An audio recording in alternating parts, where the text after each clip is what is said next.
फिर से स्वागत है ट्रुथ ऑफ लाइफ जीवन का सत्य में एस्ट्रो विनीता के साथ। आज हम फिर बात करने जा रहे हैं कुछ ऐसे ही छोटे छोटे उपायों की जिनसे जीवन में परिवर्तन आता है, जीवन में आ रही परेशानियां कम आती हैं। बात करते हैं पीपल के वृक्ष की। अक्सर सुना जाता है, कहा जाता है कुंडली में कहीं पितृ दोष है, कुंडली में कहीं शनि का कोई दोष है, शनि की ढैया चल रही है या शनि की 7.5 चल रही है, शनि की दशा या महादशा अंतरदशा शुभ फलकारी नहीं है, तो पीपल के पेड़ पे सरसों के तेल का दीपक जलाइए। देखिए, पीपल का पेड़ कहते हैं ना, देवों में देव महादेव, उसी तरह कहते हैं वृक्षों में जो वृक्ष है वो पीपल का वृक्ष है। पीपल के वृक्ष को देवों का स्थान प्राप्त है, देवों के स्थान की जगह दी गई है, देवों के स्थान में इसे रखा गया है पीपल के वृक्ष को। कहते हैं स्वयं भगवान विष्णु का वास होता है, माँ लक्ष्मी का वास होता है पीपल के वृक्ष में। सोमपति मावस के दिन, सोमपति अमावस्या के दिन भगवान विष्णु और लक्ष्मी का साक्षात वास माना गया है पीपल के वृक्ष में। पितरों का वास होता है पीपल के वृक्ष में।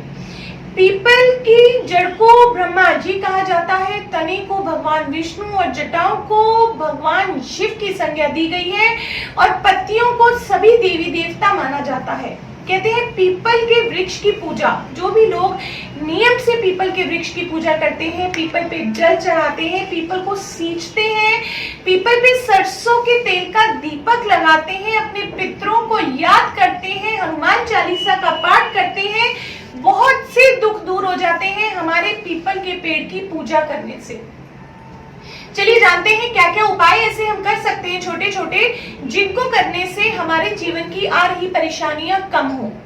सबसे पहले तो जब भी हम पीपल पे जल चढ़ाते हैं तो पीपल पे जल चढ़ाने के लिए जल में गाय के दूध का, थोड़ा सा गाय का दूध लीजिए, चीनी लीजिए, चावल लीजिए, काले तिल लीजिए, जल डालिए, गाय का दूध डालिए और उससे पीपल को सींचिए, पीपल पे जल चढ़ाइए। इस प्रकार पीपल पे जल चढ़ाना चाहिए। प्रतिदिन ऐसा ना कर सके तो शनिवार जरूर करें। विशेष ध्यान रखिएगा, पीपल को रविवार के दिन नहीं सींचते और ऐसा भी माना जाता है कि पीपल की पूजा सूर्योदय से पहले नहीं करनी चाहिए, क्योंकि सूर्योदय से पहले इसमें दरिद्रता का वास माना जाता है और सूर्योदय के बाद इसमें माँ लक्ष्मी का वास माना जाता है। और रविवार के दिन भी कहा जाता है कि इसमें दरिद्रता का निवास होता है, तो रविवार के दिन पीपल को नहीं सींचना चाहिए, पीपल के पेड़ की पूजा नहीं करनी चाहिए। चलेगी तो बता दिया कि पीपल पे जल किस प्रकार चढ़ाएं। जिनकी कुंडली में भी किसी प्रकार का शनि का दोष बन रहा है, राहु का दोष बन रहा है, केतु का दोष बन रहा है, पितृ दोष बन रहा है, तो प्रत्येक शनिवार पीपल पे जल चढ़ाएं। शाम के समय सरसों के 7 दीपक लगाएं, 7 दीपक सरसों के लगाएं, आटे के बना के उसमें सरसों का तेल डालिए, 7 दीपक सरसों के जलाइए सरसों के तेल के, और 7 परिक्रमा कीजिए, तो कहीं ना कहीं शनि देव से मिलने वाले अशुभ प्रभावों में कमी होगी, अशुभता में कमी आएगी। पीपल के पेड़ को स्वयं लगाइए, किसी ऐसी जगह लगाइएगा अगर कुंडली में बहुत सारे दोष हैं और कहीं से भी सुकून नहीं मिल रहा, बहुत उपाय लगातार करते आ रहे हैं, तो पीपल के पेड़ को खुद लगाइए किसी ऐसी जगह जहां आप उसकी देखभाल कर सके। कहते हैं जैसे जैसे पीपल का पेड़ बढ़ता है हम उसकी देखभाल करते हैं, जैसे जैसे उसकी ग्रोथ होती है, वो बड़ा होता है, हमारे जीवन की परेशानियां कम होने लगती हैं, हमारे जीवन के दुख तकलीफ कम होने लगते हैं। जीवन में बहुत ज्यादा शत्रु हैं, बहुत मतलब जिनके बारे में सोचते भी नहीं, वो भी कई बार शत्रुता का एहसास दिला जाते हैं, तो ऐसे लोगों को नियमित पीपल के पेड़ की पूजा करनी चाहिए। उन्हें प्रतिदिन पीपल के पेड़ पे जाके जल चढ़ाएं, सरसों के तेल का दीपक जलाएं और हनुमान चालीसा का पाठ करें। हनुमान चालीसा का पाठ करने से माना जाता है कि हमें शत्रुओं के भय से मुक्ति मिलती है।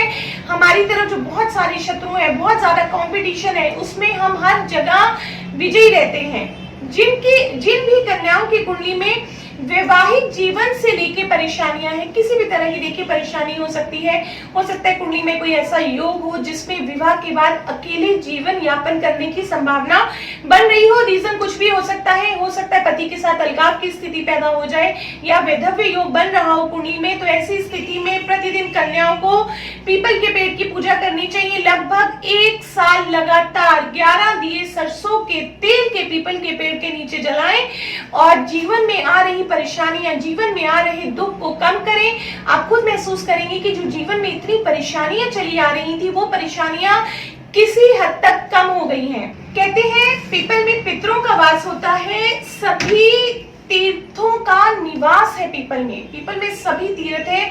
जो लोग पीपल की पूजा करते हैं, पीपल को नियमित रूप से जल चढ़ाते हैं, सरसों के तेल का दीपक जलाते हैं, उनकी बहुत सी किसी हद तक परेशानियां खत्म होती हैं।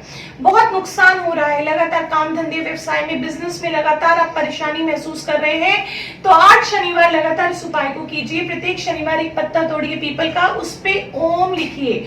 उस ओम लिखे पत्ते को अपनी तिजोरी में उस स्थान पे रखिए जहां पे आप पैसा रखते हैं, उस स्थान पे उस पत्ते को रखिए। तो देखिए 8 शनिवार लगातार ये उपाय करेंगे तो कहीं ना कहीं आपके व्यवसाय में, आपकी नौकरी में परेशानियां आनी कम होंगी और आपके घर में धन आगमन की स्थिति बनेगी।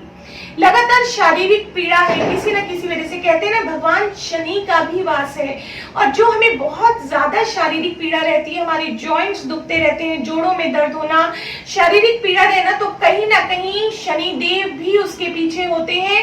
तो जिनको बहुत ज्यादा शारीरिक रूप से तकलीफ रहती है, जॉइंट्स में पेन रहती है, पीपल की जड़ ले लें, थोड़ी सी जड़ ले लें या पीपल की कोई टहनी लेके काले कपड़े में बांध लें और उसको अपने सिरहाने रख के सोना प्रारंभ कर दीजिए। कुछ दिन ऐसा ही नियमित रूप से कीजिए, देखिए आपको शारीरिक पीड़ा में, जॉइंट्स के दर्द में रिलीफ मिलेगा। ये जो आज छोटे छोटे उपाय पीपल के पेड़ से संबंधित आपको बताए जा रहे हैं, इन्हें कीजिए, क्योंकि एक ऐसा उपाय है जिसमें हमारी कोई बहुत ज्यादा लागत नहीं आ रही है, बहुत ज्यादा हमारा पैसा नहीं लग रहा है और हमारे मन को कहीं ना कहीं सुकून रहेगा। तो पीपल के पेड़ की पूजा कीजिए। आप महाभारत में भी सुनेंगे तो भगवान श्री कृष्ण ने भी अपने आप को वृक्षों में पीपल का वृक्ष कहा है। भगवान विष्णु का वास है, मां लक्ष्मी का वास है, पितरों का वास है। कहा जाता है 33 करोड़ देवी देवताओं का वास है पीपल के पेड़ में। अगर आपको ये वीडियो अच्छी लगी हो तो लाइक करें, शेयर करें, सब्सक्राइब करें। आज के लिए बस इतना ही। नमस्कार, जय माता दी।